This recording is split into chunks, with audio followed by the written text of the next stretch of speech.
धाकड़ खबर, बेखौफसुमा बेबाक अंदाज।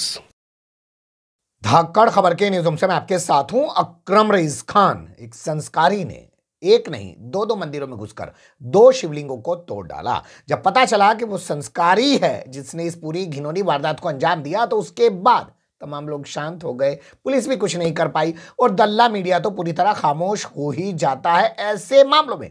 लेकिन आपको जरूर जानना चाहिए कि पूरी वारदात घटी कहां पर है। इसके अलावा जैनियों के मंदिर में घुसकर लाखों रुपए का माल चुरा लिया गया, सोना चांदी चुरा लिए गए, पैसे चुरा लिए गए। यही नहीं, वहां रखी हुई मूर्तियां गायब कर दी गई और जो बाकी बची हुई मूर्तियां थी उनको खंडित कर दिया गया। यानी जो अब मुसलमानों के खिलाफ किया जा रहा था, ईसाइयों के खिलाफ किया जा रहा था, वो अब जैनियों के खिलाफ भी शुरू कर दिया गया है। ये घटना कहां घटी है और क्या ये एक अकेली घटना है या इसके अलावा और भी बहुत कुछ किया जा रहा है जैन समुदाय के खिलाफ, हर पहलू से आपको रूबरू कराऊंगा। लेकिन सबसे पहले उत्तर प्रदेश के चित्रकूट से आ रही एक दिलचस्प तस्वीर से आपको रूबरू करा देना चाहता हूं।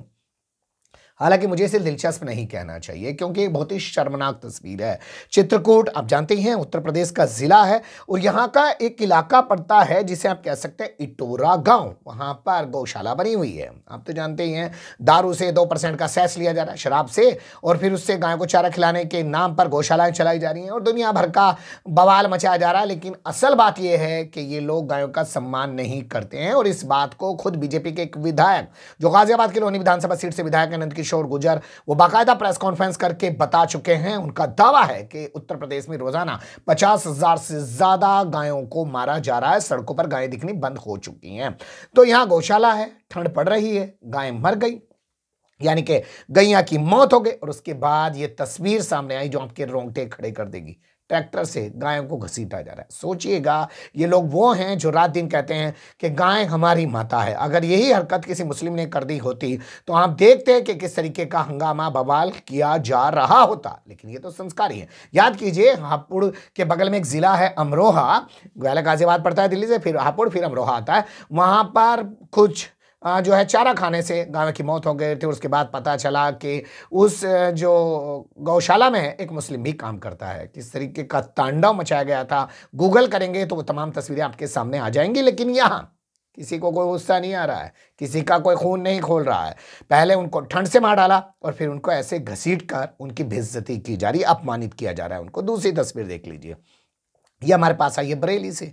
बरेली में क्या हुआ कि तेरे बेटे मर जाएंगे, तेरे बेटों पर अल्पकालिक मौत का साया है, चंद दिनों के तेरे बेटे मेहमान हैं, अगर तू चाहती है अपने बेटे को बचाना तो घर में रखा हुआ तमाम सोना चांदी मेरे पास ले आ, मैं उसे ले जाऊंगा, पूजा पाठ करूंगा और उसके बाद मैं एक सुरक्षा कवच बना के दूंगा। 30 दिन 45 दिन इसमें लगेंगे। अगर तूने खबरदार इसके बारे में किसी को बताया तो ठीक नहीं होगा। ये कहकर हरदोई के एक ठग ने, जो अपने आप को साधु बताता है, जो अपने आप को बाबा बताता है, तांत्रिक बताता है, यहां छपी खबर में रिपोर्ट के मुताबिक उसका नाम है विनय कुमार तिवारी। तो तिवारी जी ने तमाम सोना चांदी ठंग लिया 10 तोले के आसपास, सास से और उसकी 3 बहुओं से, और उसके बाद लेकर चंपत हो गया और महिलाएं घर में बैठी रही। जब परिवार के लोग घर में पहुंचे तो उन्होंने देखा महिलाएं अजीब सी हालत में बैठी हुई हैं।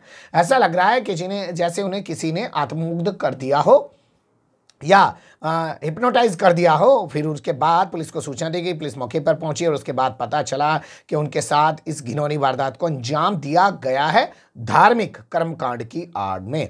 बरेली में ये पूरी वारदात हुई है। अब पुलिस ने विनय कुमार तिवारी को पकड़ लिया है। माल कितना बरामद होगा और कितना बरामद दिखाया जाएगा आप लोग खुद समझ सकते हैं, इसके बारे में बताने की जरूरत नहीं है। लेकिन गाय हो चाहे महिलाएं हो, उन सब को इस तरीके से ठगा जा रहा है, ये खुल्लम खुल्ला नजर आ रहा है। अब एक और तस्वीर जो मैं आपके सामने रखने जा रहा हूं वो आइए उन्नाव से। यहां पर एक नहीं दो मंदिरों में जाकर शिवलिंग को तोड़ दिया गया और फिर बाद में उसने पूरे शहर में, गांव में घूम घूम के बताया मैंने शिवलिंग तोड़ दिया, मैंने शिवलिंग तोड़ दिया। ये शख्स है अवधेश कुमार और अवधेश कुमार ने इस पूरी वारदात को अंजाम दिया है उन्नाव में। उन्नाव तो आप जानते हैं वही वाला ज़िला जिसको पूरी तरीके से बदनाम करके ही रख दिया है। उस ज़िले की एक इमेज हुआ करती थी कवियों के नाम पर, ब्राह्मणों के नाम पर, लेकिन आज वहाँ की इमेज ही कुछ और रह गई है। यहाँ का पूर्वा कस्बा पड़ता है, वहाँ पे एक प्रसिद्ध मंदिर है। इसके अलावा यहाँ का एक और जगह है जो मैंने लिखा है, आपको बताता हूँ। वहाँ पर भी एक मंदिर है, जलेठू गांव है, यहाँ पर जलेठू या सलेठू करके कुछ गांव है, वहाँ पर एक मंदिर है। वहाँ पर ये दोनों शिवलिंगों को तोड़ा गया। सुबह जब तमाम जितने भी श्रद्धालुगण हैं वो मंदिर पहुंचे, उन्होंने शिवलिंग की ऐसी हालत देखी तो उनका खून खोल गया। उसके बाद वो लोग भड़कने लगे, जाम लगाने की कोशिश करने लगे, पुलिस भी मौके पर पहुंच गई। फिर उसके बाद गाँव के लोगों ने बताया वो फलाना अवधेश कुमार घूमता बोल रहा है, डोल रहा है कि साहब मैंने शिवलिंग तोड़ दिया। अब पुलिस ने उसको पकड़ा, हाँ भाई बता तूने क्यों तोड़ा? नुके जी मेरी पत्नी बीमार है, यहाँ छपी रिपोर्ट के मुताबिक बता रहा हूँ, घनी टाइम से बीमार है, हो कुछ ही नहीं रहा, मैंने यहाँ भी चढ़ाव चढ़ा लिया, मैंने वहाँ भी चढ़ा लिया, पता नहीं क्या क्या चीज़ें बातें लिखी गई हैं। और उसी से क्षुब्ध होकर उसने ये सब वारदात को अंजाम दिया है। अब सोचिएगा इस घटना में अगर कोई और शामिल होता और वो कहता कि जी मैं तो मंदबुद्धि हूँ, क्योंकि यहाँ इसको मंदबुद्धि भी बताया जा रहा है, इसको अर्धविक्षिप्त भी बताया जा रहा है, तमाम तरह की बातें की जा रही, क्योंकि इसका नाम अवधेश कुमार है, तो भाई इसके लिए तो जायज़ है, तो तोड़ ही सके। अब शुरुआत देखिए उस खबर की कर जा रहा हूँ मैं आपको, जो बहुत ही ज़्यादा जो है खौफ पैदा करने वाली खबर है जो सामने आई है मध्य प्रदेश के दमोह से। दमोह तो आप जानते हैं नरोत्तम मिश्रा का इलाका, जो पहले गृह मंत्री हुआ करता था, उत्तर प्रदेश के कानपुर का रहने वाला है। और जब भी कोई बात होती थी तो सबसे पहले टिक्का टिप्पणी देने, फिल्मी कपड़ों पे, तमाम चीज़ों पे आगे आता था। खैर इस बार वो विधानसभा चुनाव में अपनी ही सीट नहीं जीत पाया। तो उसके गढ़ में क्या हुआ है वो देख लीजिए। जैनियों के मंदिर में, जो यहाँ पर एक नोहटा थाना पड़ता है, नोहटा थाने का एक डूमर गांव है, और डूमर गांव में जो मंदिर बना हुआ है नेमीनाथ जैन समुदाय का मंदिर है, उसमें जो मुकुट है सोने का वो चुरा लिया है। उसके अलावा चांदी के और जो तमाम जेवरात हैं वो भी गायब कर दिए हैं। इसके अलावा दान पात्र से भरी हुई जो पेटी है उसको भी उठाकर बदमाश ले गए, और मूर्ति भी चुरा कर ले गए जो कि चांदी की बताई जा रही है। इसके अलावा वहां पे जो और मूर्तियां थी उनको खंडित कर दिया गया है। जैन समुदाय को जब इसकी जानकारी सुबह मिली उसके बाद वो लोग इकट्ठे हो गए, पुलिस ने खैर समझा बुझा के उनको शांत कर लिया या करा दिया। पर आप समझिए ये वारदात जो हुई है उसे आप सागर वाली घटना के संदर्भ में देख सकते हैं।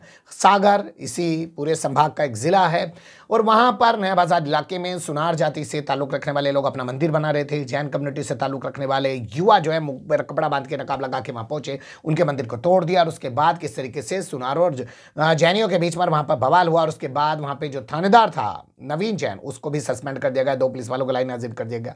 अब लगता है ये पूरा का पूरा नफरत का बाजार जैनियों के खिलाफ पूरे मध्य प्रदेश में फैलाया जा रहा है। उनके मंदिरों को निशाना बनाया जा रहा है, वहां पे तोड़फोड़ की जा रही है, वहां से पैसे और मुकुट और सोना चांदी मूर्तियां तोड़ी जा रही हैं, सब चीजें की जा रही हैं। यानी पहले जहां ईसाई टारगेट पे थे, मुसलमान टारगेट पे थे, दलित टारगेट पे थे, तमाम और लोग टारगेट पे थे, अब यहां पर जो है जैनी भी, वो जैनी जो बीजेपी के कट्टर वोटर हैं वो भी टारगेट पर आ गए हैं। वैसे आपको वो खबरें भी नहीं बोलनी चाहिए जो कि झारखंड में जैन कम्युनिटी का एक जो है बड़ा धार्मिक स्थल था, उसको लेकर सरकार ने कोई कानून बना दिया और उसके बाद उन्होंने पूरे देश के अंदर धरने प्रदर्शन के लिए, लेकिन तब भी उनकी बात नहीं सुनी गई, और अब तो सीधे सीधे उनके मंदिरों को निशाना बनाया जा रहा है। ये तो एक बानगी है। लोग ये कह रहे हैं कि पूरे मध्य प्रदेश के अंदर यही हाल है, खासकर सागर संभाग में जैनियों के मंदिरों पर हमले किए जा रहे हैं, जैनियों के प्रतिष्ठानों को टारगेट किया जा रहा है। ऐसा सोशल मीडिया पे तमाम चीजें खबरें वायरल करके दावा किया जा रहा है।